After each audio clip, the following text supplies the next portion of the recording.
Hey guys, I'm back from Alabama. Yay, I'm tired. It's like a 7.5 hour drive. It's not that bad.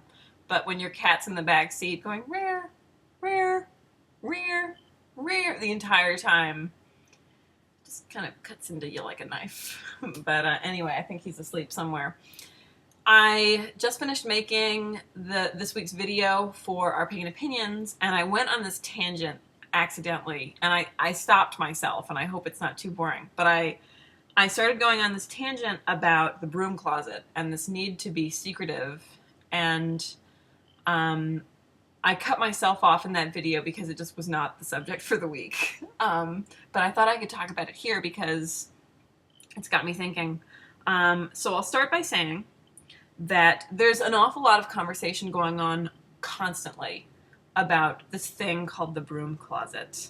And I will start out by saying that I have never been a resident of said closet. I grew up in Washington, D.C., and I went to an extremely liberal private high school and middle school, and my parents are my upbringing was completely secular. I had no religious training whatsoever, and my parents were always very encouraging in terms of, what I could learn, what I was reading. My parents always took me to the library and let me get whatever I want, etc. And anyway, it never occurred to me that it would be something that I would need to be secretive about, and it was never something that occurred to me could necessarily incur any sort of discrimination.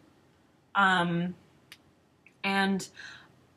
I think a lot of people have said this to me, and I mean, maybe it's reasonable, I don't know, that this is kind of a naive position to be in, okay? And as, 12, 13, 14-year-old, like, maybe that's true, I don't know.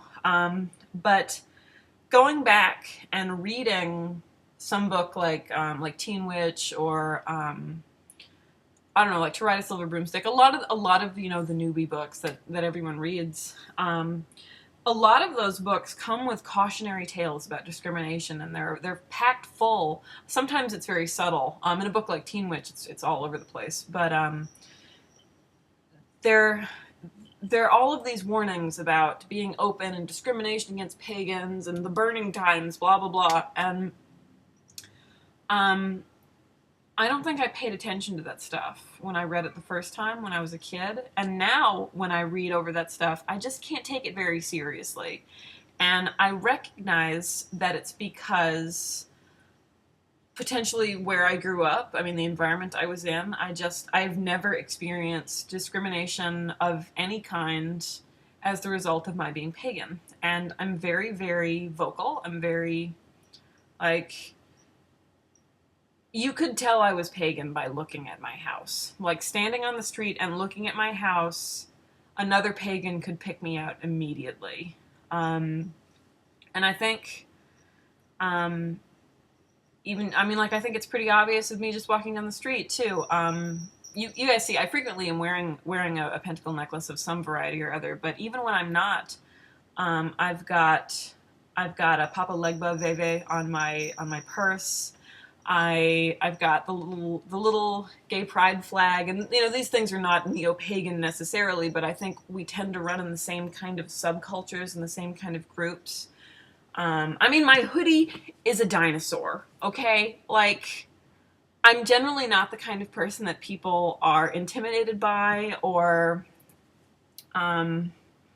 usually people in marginalized groups recognize me as some kind of ally, whether it's other pagans, whether it's, the gay kid at school, whether it's, like, I don't know, it's never been an issue. But anyway, I still hear all of these horror stories, especially on YouTube, since I've been on YouTube, about people, especially, people talk about, I don't know where the Bible Belt is, guys, okay, because everyone says they live in the Bible Belt. Everyone says that.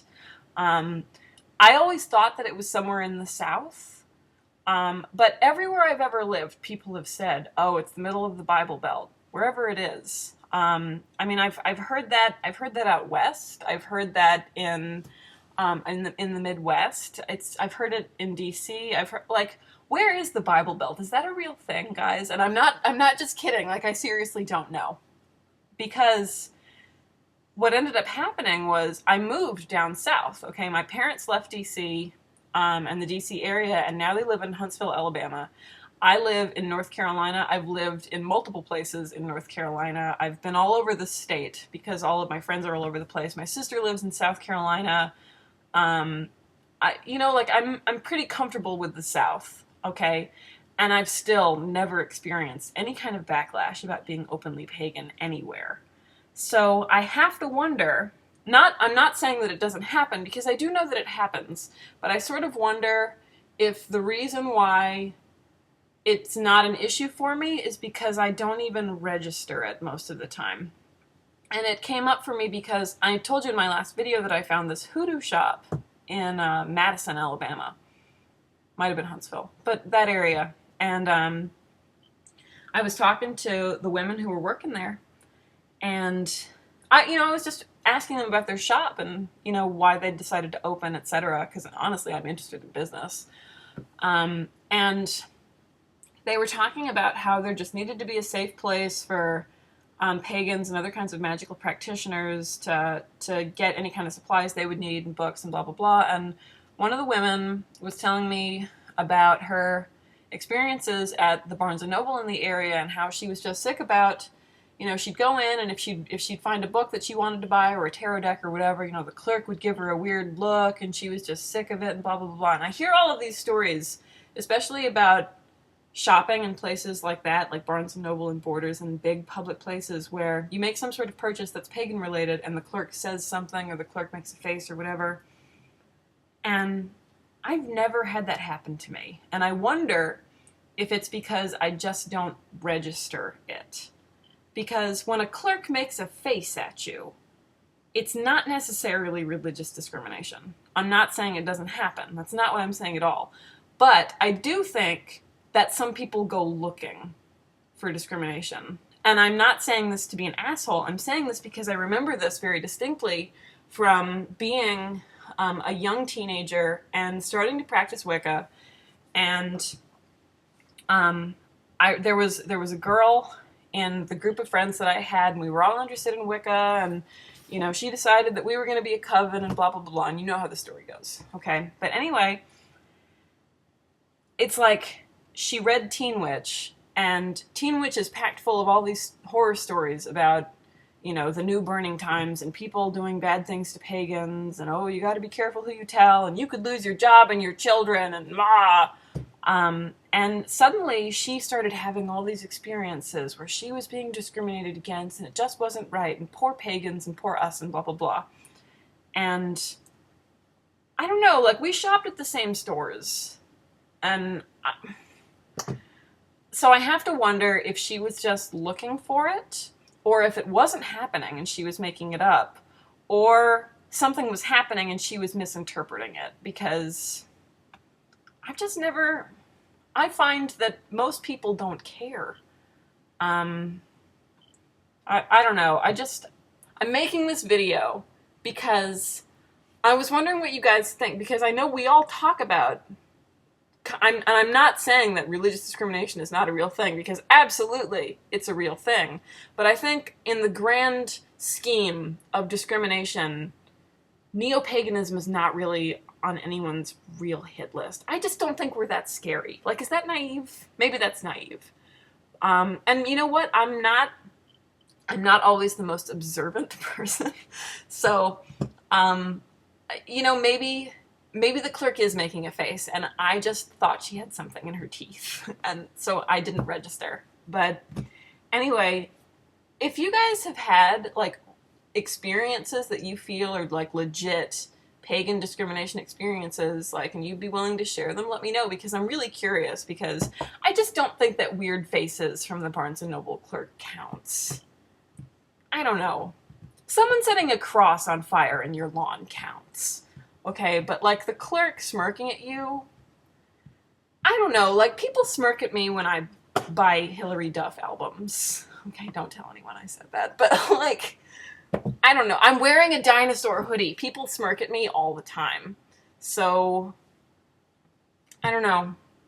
Maybe it's not because we're pagan. Maybe it's because there's just something. Maybe, I don't know. Anyway, again, I'm probably just, like, offending people and talking myself into a hole. But again, neo-pagans tend to be kind of odd people anyway. Usually it's not just that we're pagan. Usually it's we're pagan in addition to, you know, our hair is all pink and we've got multiple facial piercings. I mean, like, there's usually something else. That's the other thing. This could be its own video. But you know how everyone says, well, you know, you probably know someone who's a witch, and, you know, we're doctors and lawyers and we're bank tellers and we're teachers and we're everyone. I've never met a neo-pagan lawyer. I don't know, like,